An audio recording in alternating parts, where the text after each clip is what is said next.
John is the author of Queen of Second Chances, and I just finished it like 15 minutes ago. It was great. It's very humorous in the way that you write it, and it's just got great characters. So do you want to tell us a little bit about the story of it? Sure. I'm going to have to think back because I'm like 3 books past that now. Yeah, I know that feeling. It's like I watch a movie that 10 minutes later, I can't remember it. Oh. Yeah. It's the story of Caraway Quinn, who everybody calls Carra. And she has recently graduated from Emerson with an English degree and a focus on creative writing, but she can't get a job. And she is going to have to move out from living with her roommate and having some independence if she doesn't get a job soon.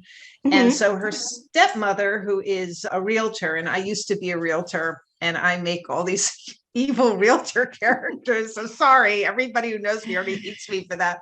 The realtor stepmother wants her to work in a senior center and ingratiate herself with the people there so that when they decide to move to either a condo or to assisted living, they will sell their homes through her. So Carra doesn't really want to do this. She does get her real estate license. She does go to the senior center. And when she's waiting for her interview, she runs into Jay Prentice, who is complaining about the treatment that his grandmother is getting. And he is very protective. He's an elder attorney. And he is very upset by some very minimal things, like she's been gambling for 10 cents a hand, or they're serving chips with potatoes and there's too much carbs. So he's picking on some really minuscule issues. But she finds him gorgeous until he opens his mouth and she's like, I don't want to deal with this.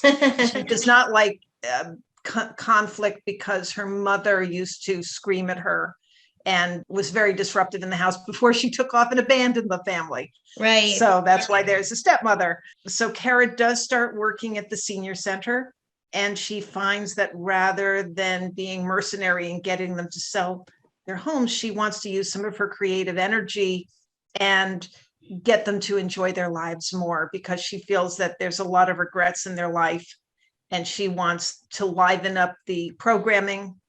And she does some sort of offbeat things to get their attention and to ingratiate herself, and finds that she really loves working there. And through the story, she does help people. She has in the morning, she has to drop off food because everybody has to volunteer for this Meals on Wheels type food distribution. So she finds people that need her help in that realm. And then also at the senior center, a lot of people turn to her to help them. She starts a memoir writing class, which also brings up a lot of regrets in the minds of the seniors, and she helps them to overcome those problems. Meanwhile, she goes to Jay and asks for his help because he's a big benefactor. Even though she doesn't like his temper, she does like the fact he has a lot of money. So she does ask him to help her, and a romance develops. And I don't want to really go into more than that. No, that's okay. Specific questions, because I just wanted to set the scene for what's going on. I was wondering, because you have volunteered in senior centers, and I was wondering how much of that type of thing you've actually seen going on in there. None of it. None of it? Okay. No, it was all, no. I worked for Glen Gariff Nursing Home when I was in high school. Mm-hmm. They were an excellent establishment out in Glen Cove, Long Island. And I really enjoyed sitting with the seniors, and they liked having young people visit with them. I did volunteer for Meals on Wheels, which is the sort of delivery service. And they also have a senior center. Excellent people. None of this ever happened for them. This is strictly out of my imagination and what I believe could happen if realtors' worst angels came to bear. Yeah, because that's sort of alarming, some of the things that, just the thought. But I know that people do prey on seniors quite a bit. Yeah. And so, it is something that could happen for sure. And I did try to focus. I did read up on elder abuse before I wrote this book. Mm-hmm. And some of the fact that there are families that are doing their older mothers out of their house, or their fathers out of their money. that's all happens. And I try to do that in like maybe 2 or 3 different ways, show what you should be aware of if you're a senior and what can happen. So I did have the sort of the warning signs of elder abuse as part of the book, and sort of overcoming regret as an older person or even a younger person, because we have younger persons getting over regret too. I have a friend who's an elder an elder care lawyer. I can't even talk right now. Been focused on my Kindle. It's like my brain is like, but she was representing Casey Kasem, who had a really, he was like a celebrity that was being abused and, went through a lot of stuff. So, it happens to all kinds of people. Yeah. And surprisingly, not very many people have written about this. When I was looking for comps, because when you pitch your book, you're supposed to give them comps, what your book's like. There was only one book that I had found. I'm trying to think who wrote it. One very famous writer who's done, Sue Grafton, had written one book that dealt with elder abuse. And then I was reading nonfiction books about elder abuse, but it's really not. Most of my books are never, the themes are never covered by other people. Yeah, it's definitely different, but I love the way that you wove it in. And the character Carra didn't really listen to all the rules, but it was a good thing that she didn't, because then she found all these things that happened, to these seniors. Like I won't go, I don't want to give away all the things that happened, but she was able to help them out, or also just like finding out that a lot of people didn't want to be helped. Some people definitely don't want to be helped. There's a hoarder situation where the woman just doesn't want to be helped. What was interesting about this book was that I wrote myself into some corners that I wasn't quite. Usually I know how things are going to end. And I got myself like, how am I going to get this guy out of his house when he's being held there as a prisoner? Or how am I going to get this woman to get her home back when her daughter's trying to swindle her out of it? And I'm like, I have no idea. And it really, I had to figure it out, as opposed to having it figured out before I started writing. Yeah. Which is different. And the other thing that I noticed that you were, or I was reading that you were into dog rescue and all that stuff, but that character was afraid of dogs. Yes, that was part of her arc is real, and how the dogs came to save the day. Both of those dogs saved the day in different ways. And I happen to I always wanted a bloodhound. So Solomon, I just adore Solomon, this aloof bloodhound who really, he doesn't do anything, and he's so proud of himself for the one thing he does. He farts. Yeah, pretty much. I mean, he does help in the end, but it's like, I really enjoyed writing the dogs. And there's a pit bull rescue in there, and I have a pit bull rescue. So I kind of really enjoyed writing that. Yeah. Yeah, that's great. Yeah. The one woman who had her dogs taken away, or they had suggested that they go away because she was in a wheelchair, and then she ends up getting a pit bull. I like that. An older pit bull, though, very manageable. Right. Older. Yeah. And I always say a senior should always get older dogs, because nobody wants to adopt them, and they're so grateful, and they're also they've got all that puppy energy gone, and they're easier to handle. Right. I know. My roommate just her dog passed away recently, and so she got this new dog who's very energetic, like a Dutch Shepherd, and just it's almost like too much dog for a 60-year-old, but it was a great dog. Yeah, sometimes they can be a little bit much. I have my pity is, I think they told me 3 or 4 years, but I think she's closer to 2, and lots and lots of energy, and very vocal when she doesn't get her way. She's a little bit of a brat. I know. I love dogs too. I had 2 Chihuahuas up until last year, and they were old. I've adopted seniors. I've adopted senior dogs, and like I said, I really love adopting seniors because other people won't help them. But it's very sad because the end comes quickly for them. Yeah, it's true. So you have multiple interests. Like you were saying that you were a real estate agent, which I'm sure helped in in your book and you're into travel and stuff. Can you talk about some of the things that you do other than writing? And I grew up as the daughter of a travel agency, two travel agencies owners. It was one of the biggest travel agencies in Manhattan at the time. And I spent 20 years on and off in that company. And in between, I was a travel writer. I had a really awful trip to Argentina. Most of my press trips were amazing. And I had this really terrible one. And it had nothing to do with Argentina, because Argentina is beautiful and wonderful. It had to do with the people on the trip. And I kind of wrote my next story coming out, which is out next month, called Twist of Fate, is based on that trip.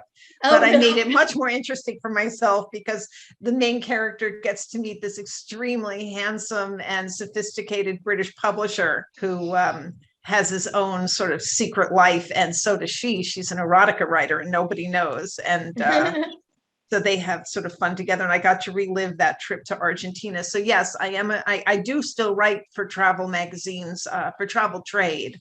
So I'm sort of telling travel agents how to do their job. And I've also just written a book, which my agent is looking for a publisher, which is called Traveling with the Challenging Child. And it's for parents of children who have autism and mood disorders, and how to effectively travel with them.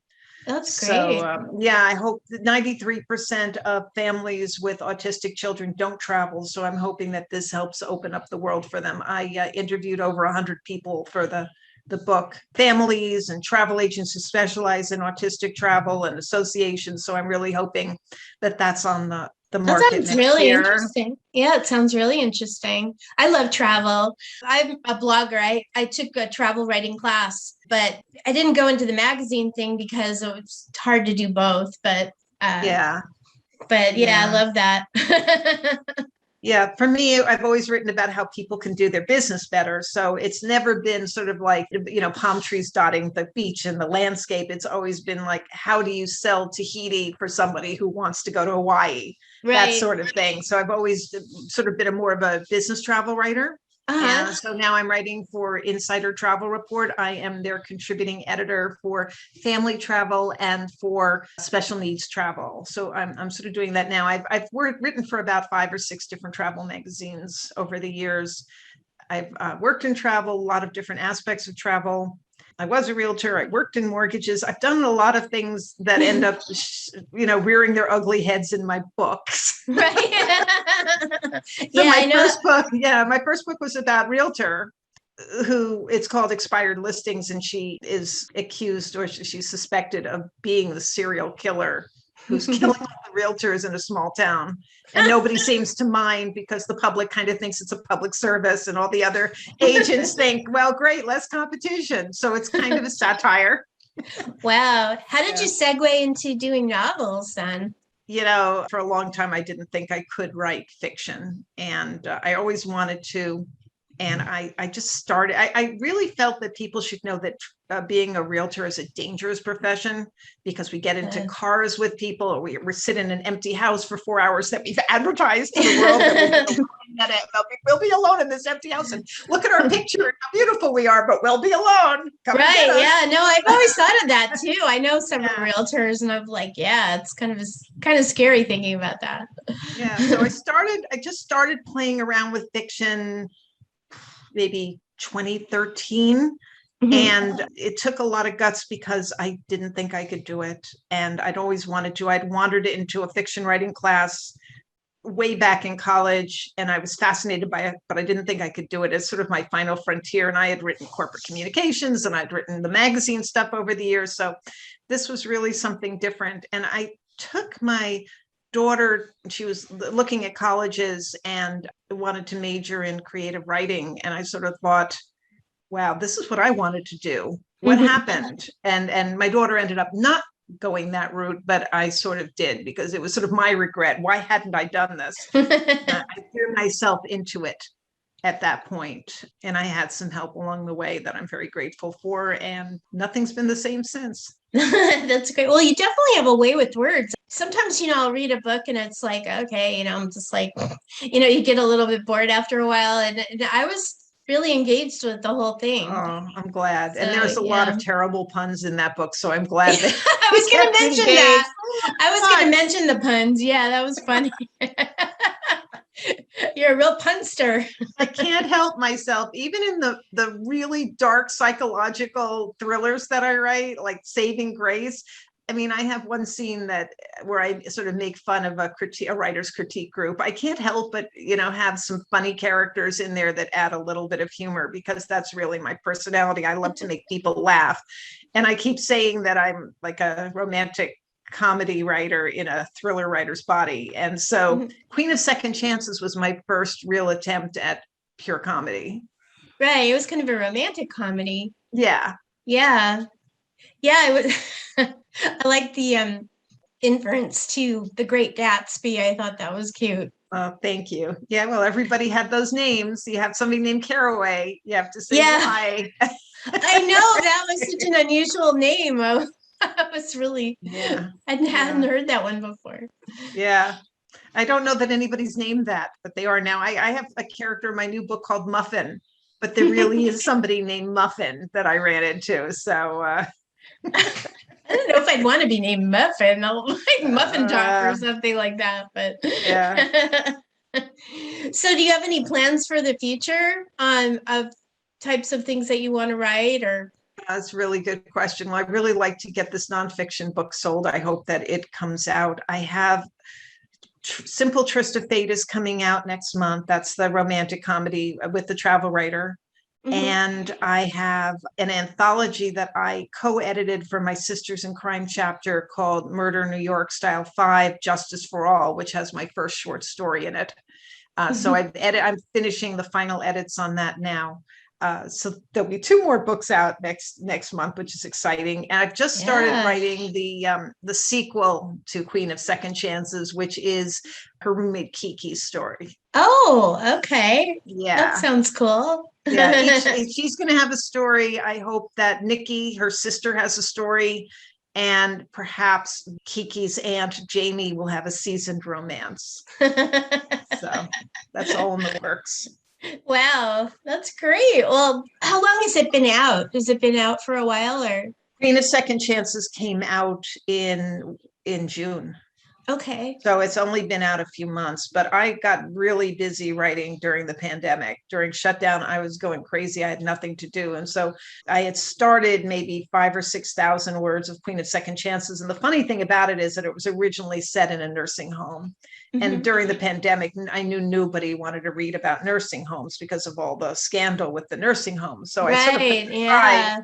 And then I realized it could be in a sort of Meals on Wheels type situation. And once I realized that, I started writing it, and I was, zipping off 2,000 or 3,000 words a day, which was great. And then Simple Tryst of Fate came out of nowhere. And I wrote that in 3 weeks.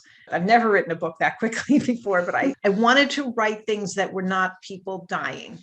Yeah. Because everything up to now had been psychological thrillers, domestic suspense, gory deaths. And I wanted something light.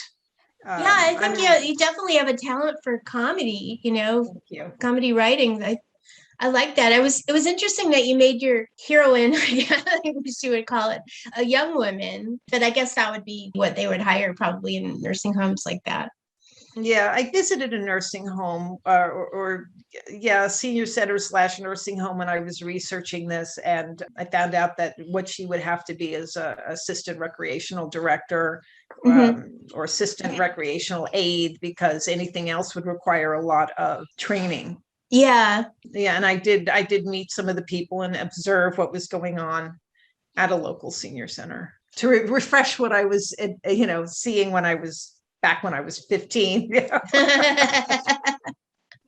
So that was when you were visiting them when you were younger? Is that mainly, or? Oh, okay. Yeah. When I was younger, I used to do community service. I used to, hang out at Glengarriff and speak to the elderly. They liked being visited by young people. It brightened their day. And so that was something I did for community service back in, the dark ages when I was 15. But the work I did at Meals on Wheels was just a couple of years ago. And I met some very lovely people. And I when I was working there, I never thought to write this, but it did come in handy the meal delivery.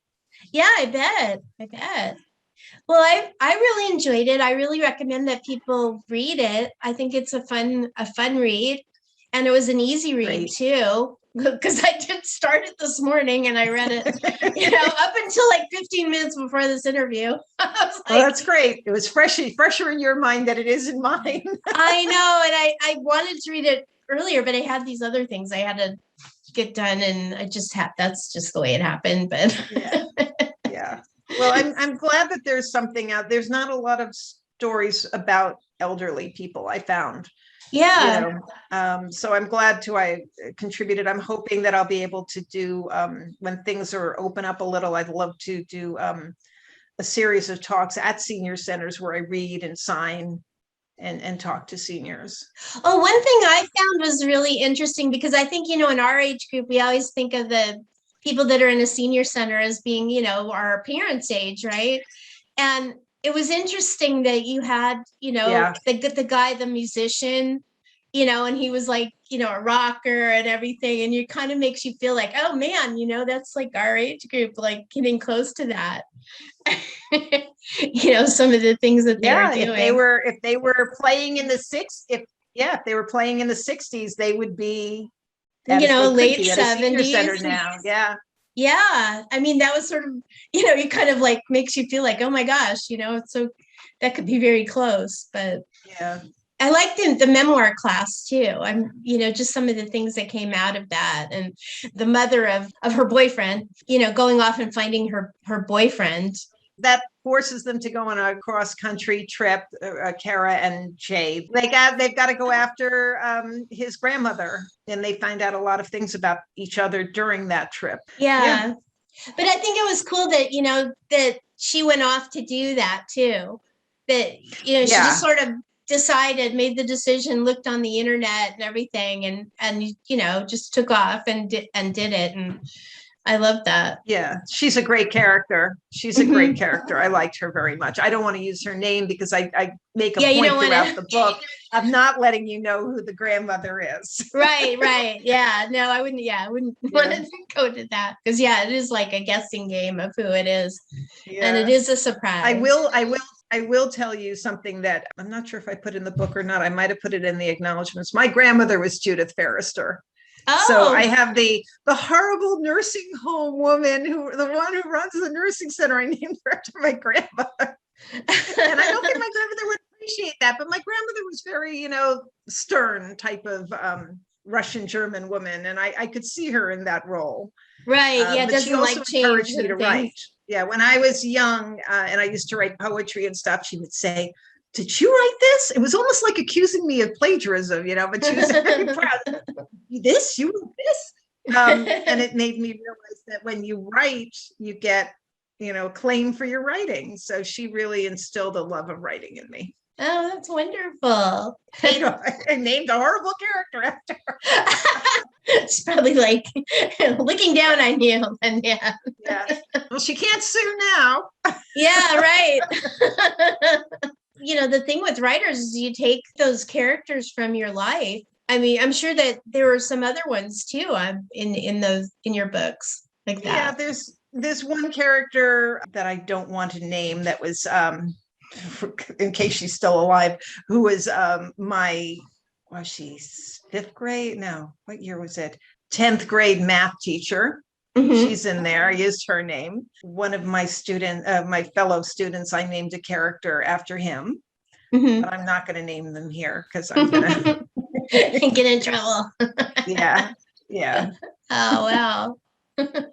Well, thank you so much. This was really delightful, and I really enjoyed your book, and I'm going to recommend to everybody that's out there looking at this to definitely give it a read. Wonderful. Yeah. And ask them to, I have 4 other books out there and 2 more coming out. So feel free. Yes. And it's The Queen of Second Chances by D.M Barr. Yes. Thank you very much for having me. I appreciate it. And I'm glad you liked the book. Thank you. Did you like this video? Well, make sure to click subscribe and click the notification button to get updates on our latest videos. And visit babyboomster.com. See you soon.